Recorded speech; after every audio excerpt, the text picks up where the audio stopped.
As I'm sure you know from experience, glare can be a real issue at the beach. Just take a look. So we've got 3 simple steps to reduce the effects of glare on your supervision of swimmers and on your eye health. Step 1, check the weather forecast. If it's going to be sunny during your time of patrol, it's time to check the glare chart. Step 2, find your time of patrol on the glare chart. I've got the Talabudgera Lifeguard Tower chart here. Your chart will be customised for your location. My time of patrol is on December the 14th from 5 AM till 10 AM. Step 3, make a plan.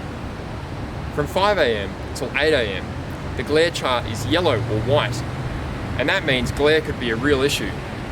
So it might be best to change my observation point from the lifeguard tower. From 8 AM till 10 AM, the glare chart is blue, and that means I should be okay to stay at the lifeguard tower if I have polarised and UV protected sunglasses on. If the glare chart is black, you shouldn't need to worry about glare. Hope you find this tool useful to reduce the effect of glare on your supervision of swimmers and on your eye health. Keep up the great work saving lives at the beach.